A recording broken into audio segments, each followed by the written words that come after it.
Hey, it's Holden here for Run Pure Sports with my early week positional previews. Just some guys that are on my radar right now. And as we move along and do more shows and you listen to the old guys podcast on the Wishbone and the young guys podcast, I don't even know what we call it. It usually drops late Wednesday night. You know, our picks will start evolving a little bit, but I think this is a good baseline for you to figure out, you know, who might be popular this week and who might be a nice little GPP dive. So let's do this on the running back side. If you missed the quarterbacks and the wide receivers, those are out.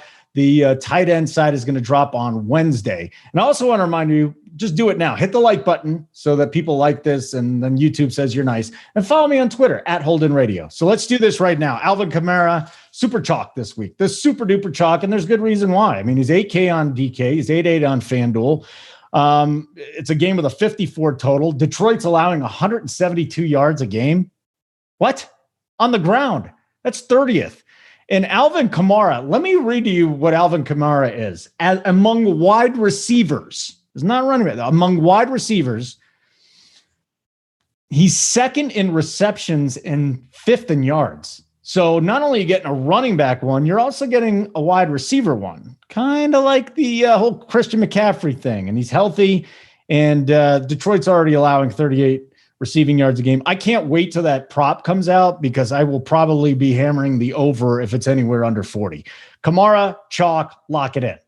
Zeke versus Cleveland. Zeke's 7-8 on DK, so he's a little bit cheaper than Kamara there. He's more on FanDuel at 9K. He's inefficient, but he gets volume. He's on an offense that scores a ton. He's got a TD in every game. And the thing that really shocks me about this, he's got 23 targets so far. 23 targets and 15 catches. That's pretty good for Zeke. Browns, the best team in fantasy against the run. I'm not worried about it. Giving up 94 yards per game, fine. He's going to get his. He'll fall in the end zone. I just don't like him as much as Kamara this week, and I probably won't be paying up for him. Maybe in a GPP.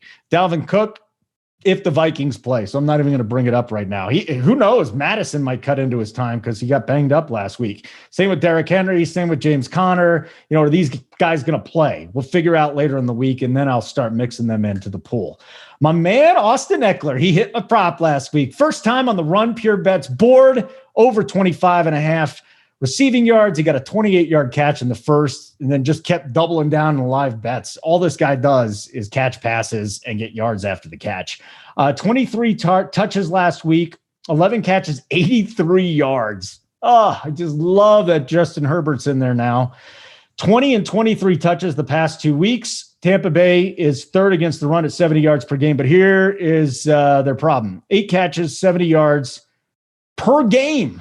8 catches, 70 yards to running backs. Ekeler, they set this prop under 35 yards. It's almost a no-brainer.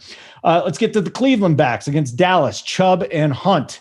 8.3 on FanDuel, 7,000 on DK for Chubb. Scored 2 touchdowns in each of the last 2 games. Dallas allowing 127.7 rushing yards per game. I think Chubb is great on FanDuel. Probably a decent play on DK too. I really love Hunt on DraftKings this week. The Cowboys, I mean, they really haven't faced a pass catching back like Kareem Hunt.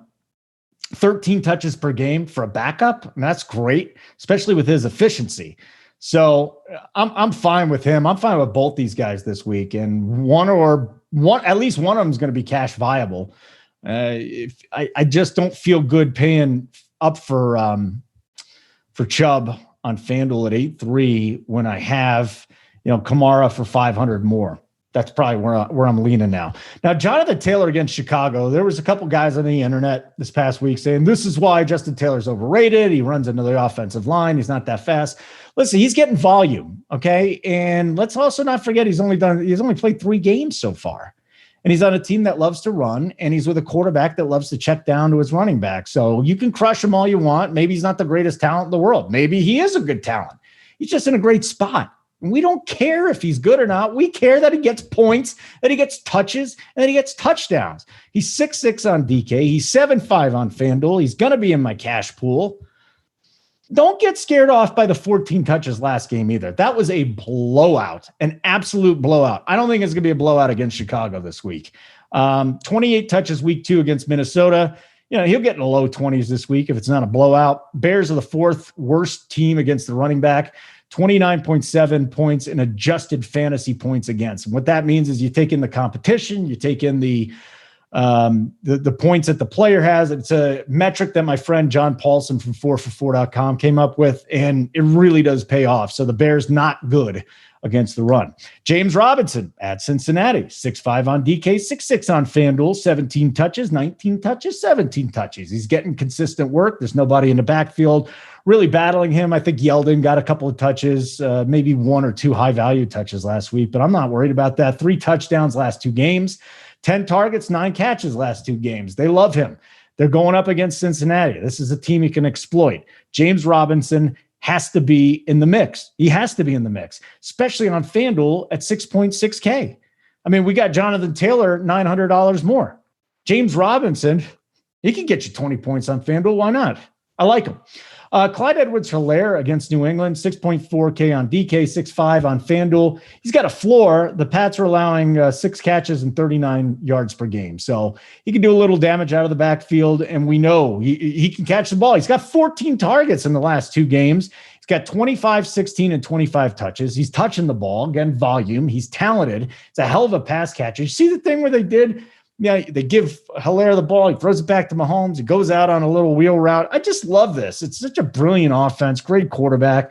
2 red zone attempts and red zone targets in week 3 against Baltimore. This guy is he's fine. I think I might actually like James Robinson a little bit more. We'll see as the week goes on, though. Clyde Edwards-Helaire, though, looking good. A lot of people scared off of Kenyon Drake. That's fine. The same thing with Mixon, they're afraid. Last year, first 3 weeks, Mixon sucked. Then he turned it on. This year, first 3 weeks, Mixon sucked. Then he turned it on. I mean, Mixon, the Jags are good versus the run. 17 rushes, 3 targets per game. He's getting 20 touches. He's definitely in the GPP pool, just like Drake.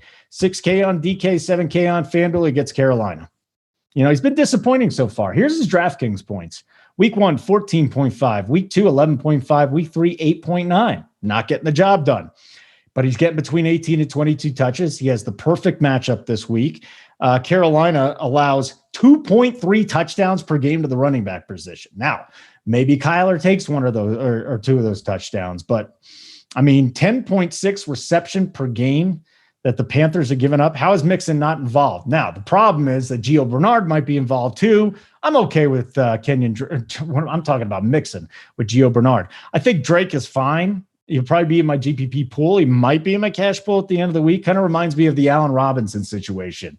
Week 1 and 2, he's with Trubisky. Week 3, we got lucky that Foles was in there, but I always felt if Foles was in there, he was going to produce. We got 3 weeks under our belt. It's the perfect matchup for Drake, so I'm not crossing him off. Darrell Henderson Jr. against the Giants. Rams running back. It's his backfield right now. 5'8" on DK, 6'4" on FanDuel. This is if I'm going Kamara, then, which I probably am, I think Henderson has to be in the mix against the Giants. 12th worst against the rush this year. So the Giants aren't just awful, but they're not good. He's the lead back. I'm fine with Darrell Henderson. He might be on my lineups in cash. Myles Gaskin, hold your breath. But it's Miami against Seattle. In Seattle, oh my God, they just cannot stop anything right now. They have the best quarterback in the world with great weapons, but their defense is garbage. So he's got 15 receptions. That's not bad. They're 75% of the snaps, week 3 against Jacksonville for Gaskin, 85% of the rushing touches. I'm not fine with it. 5K DK, 5-4 FanDuel. Why not take a shot there? Jeff Wilson is in play if McKinnon is out. Mike Davis against Arizona. So we talked about Drake Davis, 5-7 DK, 6-3 FanDuel. Might have to look at him too. He's got 16 carries, 17 touches last 2 weeks. Okay. Let me go back.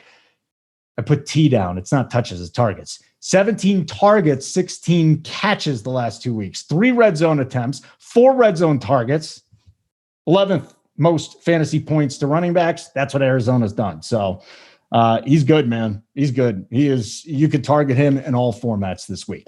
All right. Again, check out the wide receivers, the quarterbacks, and the tight end videos. Give me a thumbs up. Follow me on Twitter at Holden Radio. Thanks to Cappy for running the show here behind the scenes, and I will catch you soon.